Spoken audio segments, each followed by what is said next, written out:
Well, it started a long time ago in a galaxy far, far away, and now Star Wars fans are preparing for another instalment. We're going to talk about that.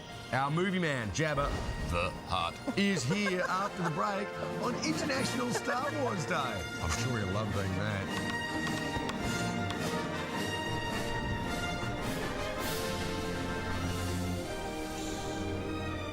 Well, may the 4th be with you. Of course, it is International Star Wars Day. We're going to talk about that in a second. But first, sex and Woody Allen are two topics with a very long history. Just can you block your ears on this one, Jawa? Yeah. Just while we cover this story. Hearing. The film director essentially plays the role of a pimp in this week's movie, Fading Gigolo. Written and directed by John Turturro. It's had mixed reviews. Some love it, some hate it. Let's see what our guy thinks. Jabba T. Hutt Davis. What do you make of it, Jabs? Morning, guys. May the 4th be with you.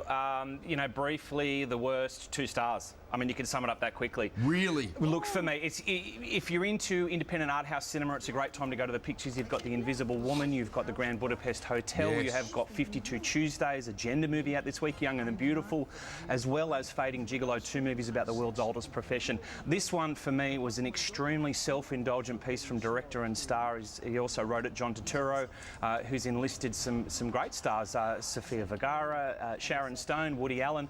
But this was a movie, I think, for over 55s. Let's take a quick look at Fading Gigolo. You need a young, slick, leading man type. This is exactly my point. I am not a beautiful man. Did I say you were beautiful? But you have a different quality. You have a certain kind of sex appeal. Is Mick Jagger a beautiful man? The guy who opens his mouth to sing, it's a horror. But he's hot. Mick is hot, and that's what you have. Let me ask you a question. Yeah, okay, you can unblock the ears now. 2 stars for Fading Gigolo. Definitely, my mum, she's going to love this movie, I think. So, mum, go to the movies. You're spoilt for choice at the moment. Does she like? She likes pretty ordinary movies. Not awful, like indie stuff. You know, she doesn't like Transformers or Star Wars, which is something I'm a little bit more excited about. How are these guys coming in today to celebrate May the 4th? Wow, yes. There is so much... What a 4th full present they are. Exactly right, Andrew. So much excitement this week. We've seen the announcement about the casting, some of the casting for Star Wars Episode 7. It's got a release date of December 18. Well, hang on. Now, just on that point, I mean, doesn't that in itself break with tradition? They're traditionally released in May because it's George Lucas's birthday month. Can I just point something out? It is coming out, you know, to compete with the summer blockbusters next year. It's up against the Bond 24 movie, Mission Impossible 5. Just on the table here, I have a George Lucas doll. Do you? This guy down here is, if you can zoom in there, his name is Sokol Gorge. It's George Lucas backwards. And George Lucas is such an incredible genius for creating the Star Wars franchise. It's gone over to Disney.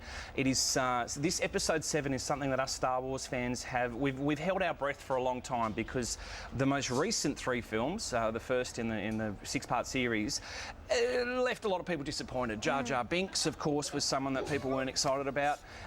Episode 7, J.J. Abrams, the creator of Lost, he's going to direct. There's a lot of pressure on him to get this right. He's got Adam Driver from the TV series Girls, we've talked about here on the show with his movie Tracks. What we can expect is how they're going to rebuild you know, a new kind of system after the fall of the Empire. Arguably, and I don't know how this is going to wash with our fans here. Be careful. But Star Wars #1 was the best, right? Technically 4, Right, well, getcha. Our Jawa is 10. I was about 10 when the first movie came out, and I fell asleep in the big fight scene. I'm sorry, can you believe that? You weren't even 10, though. No, because I was 77. I was 6. Oh, well, I would have been like 2. Yes. 1. Right, yeah. No wonder you fell asleep. Understandable. But not saying that there was anything, you know, there was anything wrong. There was more than just I was a kid. But is this one better than the best?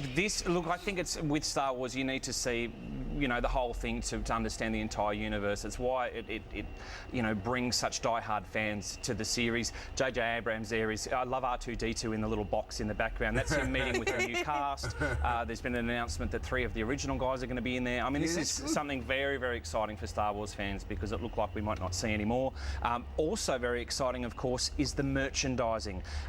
Everyone is getting into this, including the AFL. I'm not sure if you've watched any of the rounds on 7 this weekend. You would have seen seen Darth Vader, you would have seen some stormtroopers.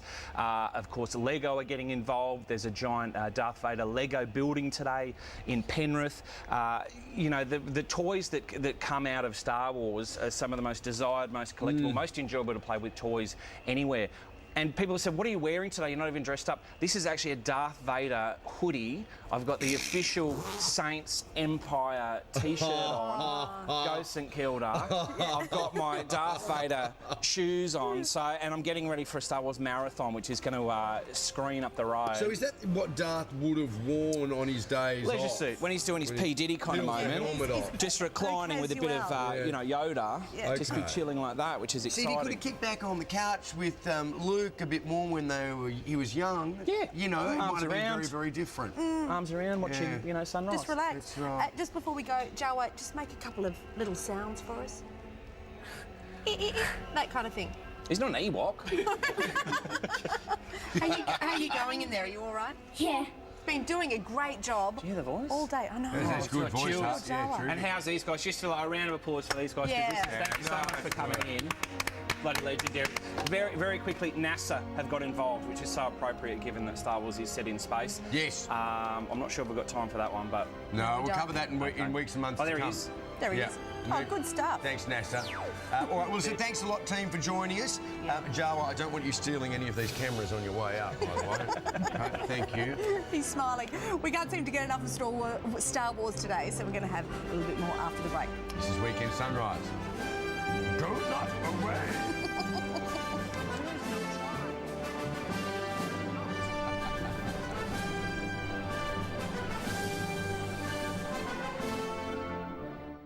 Oh, it is, of course, International Star. Our little friend Salacious Crumb here, who you'll remember as Jabba the Hutt's offsider. Of course, yeah. Always chained to poor old Jabba. It's International Star Wars Day, of course. I've got a little Jabba the Hutt down there with Princess Leia. Salacious Crumb actually went in my divorce settlement, so the ex-wife one. Ooh, that's a whole other story. That's Jack. You could have lost Leia. That's why I It could have roped been in worse. an Indian there, just as a no connection really whatsoever. Yeah. Hey, our viewers have been sending in lots of photos. This is Ruth Woolett from Queensland. This is how she's Love your work, celebrating Ruth. May the 4th be Legend. with you. And then we've got, that's Jeff from Victoria, his own Darth there, and Lily and Riley in New that's South sweet. Wales. Some other Jawas.